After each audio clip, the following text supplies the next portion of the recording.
So it's great to be here today, and I'm really looking forward to meeting you all in person over the next couple of days. And it's been about, I think, around 15 months since our last conference in Dublin, and it was around that time as well when my journey at OpenJaw started.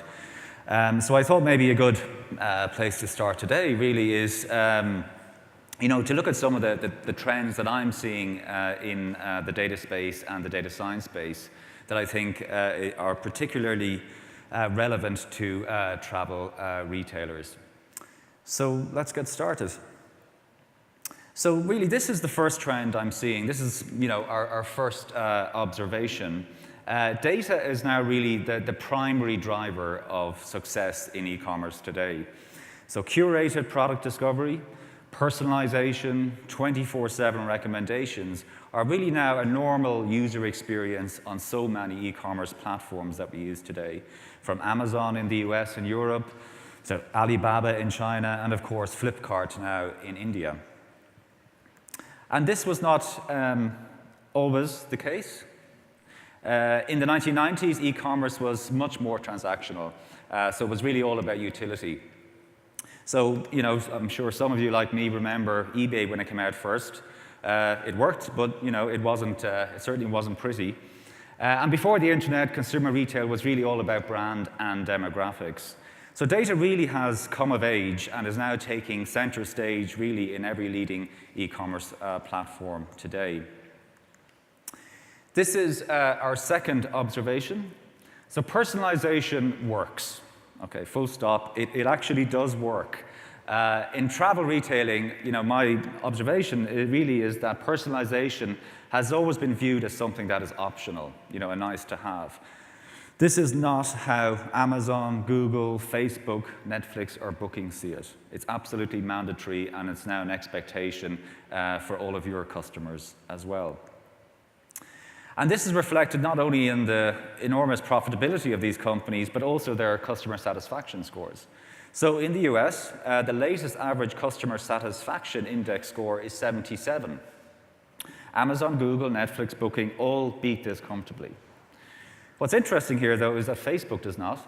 But I think this can be at least partly explained, at least by my next observation. So data privacy concerns go mainstream. Okay, so data privacy regulations such as GDPR used to be an arcane area, something of interest only to data geeks like myself. But now, following the very public failures of Facebook and other internet giants to protect the personal data of their users, the significance of data privacy and security is now really well understood by most people. And what we are seeing and what GDPR and similar new data privacy regulations globally are enabling is actually a fundamental shift. And that is a shift where the ownership of data is now moving from corporations and private enterprises that manage the personal data to the individual consumers and citizens from which it is derived. And this actually, I think, is a very positive thing.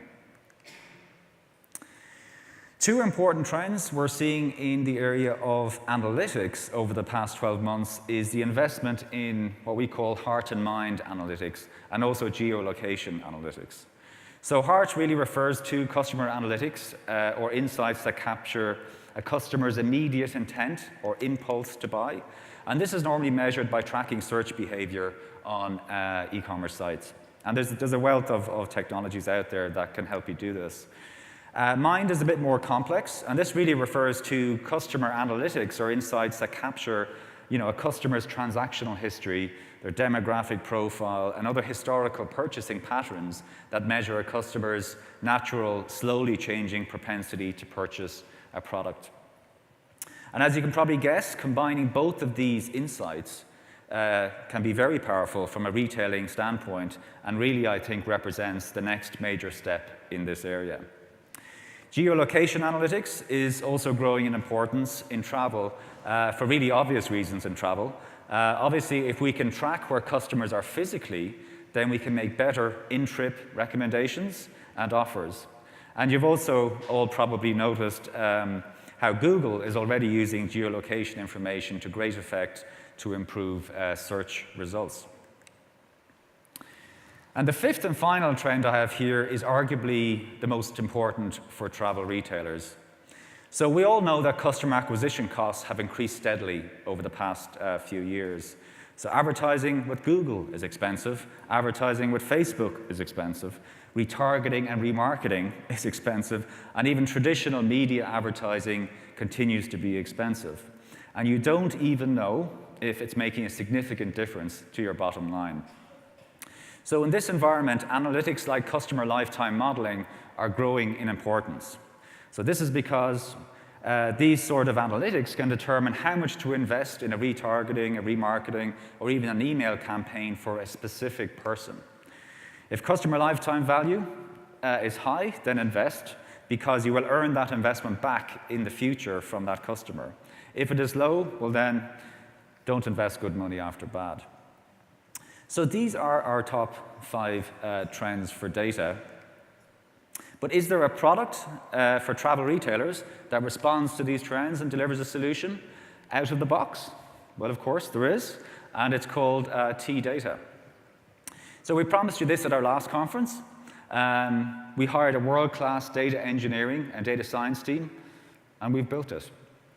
T-Data is on general release to our customers since the end of June of this year, and we are already working with some of you here in this room to implement the full solution. So really exciting times. So it was important when we designed T-Data that the platform enabled business agility and gave your technology teams the flexibility that they need to deliver against their own roadmap and priorities. With this in mind, T-Data can be implemented in phases, starting with T-Data Acquire, which acquires your customer data from multiple sources. Once this is delivered, T-Data Warehouse can be implemented, which integrates all of your customer data into a scalable and robust big data warehouse in the cloud. Once your warehouse is in place, you can visualize, manipulate, and interpret the integrated customer data and deliver this data to downstream systems via the T-Data APIs.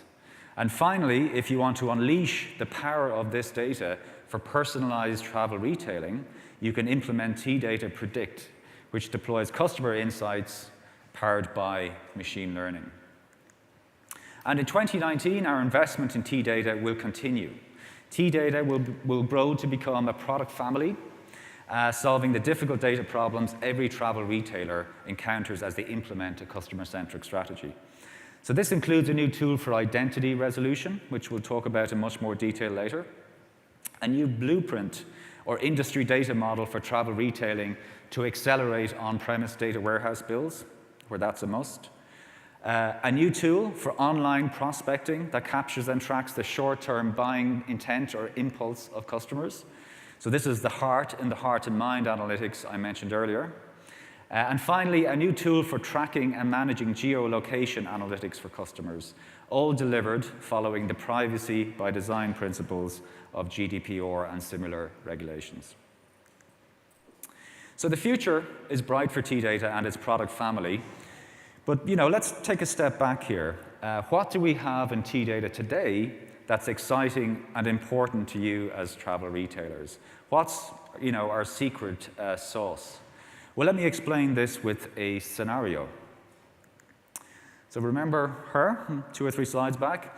She is about to purchase a flight, a hotel, or maybe even a package on your travel retailing website. So wouldn't it be great if we knew 3 things? Number 1, is she a loyal and frequent customer or a marginal customer that could churn? Well, we can answer that with T-Data's clustering algorithm. Number 2, if we give her a discount now, will we earn that investment back in the future? Well, we can answer that with T-Data's life scores. And number 3, which type of hotel is she most likely to purchase? City center, beach, countryside, 5-star, 4-star, 3-star, the list goes on, as you know. Well, we can answer that with T-Data's propensity models. So these questions, and a wide range of other questions that are really pertinent to travel retailing, can be answered by T-Data's machine learning algorithms and models. But how does all of this work? I mean, how does all of this work mathematically, statistically? let me take you on a brief journey through the world of data science to explain. So I am going to go a little bit geeky here for a minute, but bear with me. Hopefully it'll be interesting. So let's start with clustering. So here we have an illustration of our clustering algorithm at work that is training itself. Okay, so the mathematics underlying our clustering algorithm are pretty complex, and the data engineering required to do it at scale across millions or tens of millions of customers really sophisticated. But the concept is really quite simple.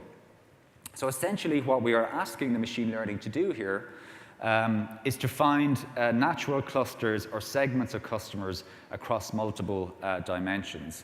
So each white dot here represents a customer, and in this example there are 3 dimensions. We have recency of purchase, frequency of purchase, and average spend. So here you can see how the algorithm finds these clusters by iteratively seeking out the best cluster centers across the 3 dimensions. Once these are found, then the average characteristics of the dimensions for each cluster can be used to label the clusters to provide business meaning. Pretty cool? Next up is T-data life scores. In this algorithm, distributional or mathematical assumptions are made regarding the purchasing behavior of very large populations of customers. And these assumptions are then plugged into a model that predicts the probability a customer will purchase again and the amount they will actually purchase. It's quite valuable information. So this is really quite a sophisticated algorithm. Not only does it predict how much an individual customer will purchase in the future, it actually varies its prediction based on the pattern of purchase for each customer. So in this illustration, which is based on real data for a real customer, you can see how the probability of next purchase, represented by the blue line here, actually decays differently depending on the purchasing pattern of the customer. So it's pretty sophisticated stuff. So next up is propensity, and I think you've probably heard this word many, many times. So let me try and explain what actually happens under the hood. So propensity predicts the probability a customer will purchase a specific travel product or category of travel product in the near future. And it works by first identifying the factors that are most likely to drive the outcome across all customers. For example, if we are trying to predict the propensity that a customer has to purchase a beach hotel, then things like the proximity of their home address to a beach is actually quite important. So once the optimal input factors or features are determined, a model is then built. So let's take a look at this in action. So here is an illustration of how one of these models is actually built up. You would probably recognize this as a decision tree, but in this case, the branches in the tree are being built by our machine learning algorithm. So eventually, the algorithm finds the optimal tree in terms of prediction performance, and really this can be quite complex.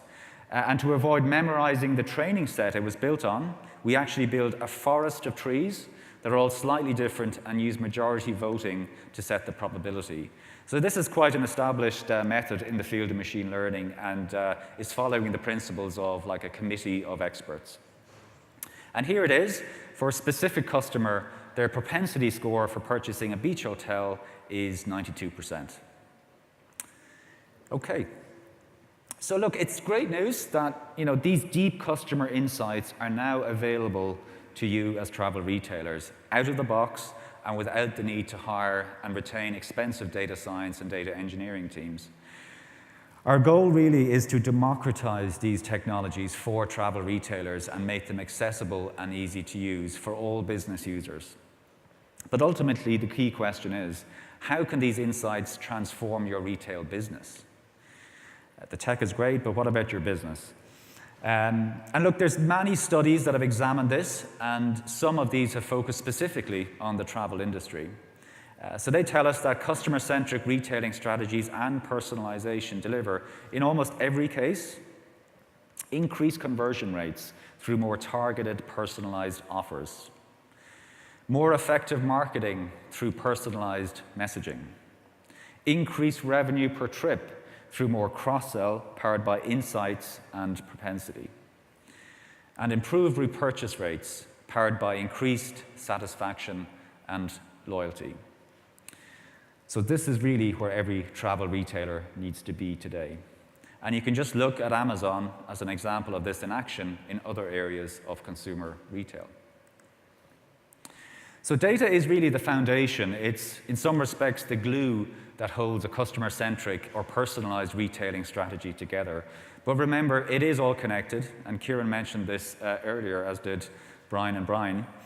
They spell the names differently, though. Platforms like T-Retail and T-Social, as well as your email campaign and programmatic advertising tools, are needed to action these insights. So at OpenJaw, we know this. So we built T-Data APIs with APIs that hook the platform into the broader retailing ecosystem. Here's what I mean. So this is an example of T-Data working together with T-Retail and Digital Experience. We have T-Data on the left generating customer insights, and using the T-Data APIs, these insights are delivered to X-Distributor in T-Retail. So X-Distributor triggers business rules that can generate real-time personalized offers. And finally, with Digital Experience, the user experience is personalized. So it varies for every logged-in user based on their T-Data clustering profile, their T-Data life score, and their T-Data propensity scores. So this, I truly believe, is the future of travel retailing. So that's it for me. Thank you for your time, and I believe it's now time for coffee.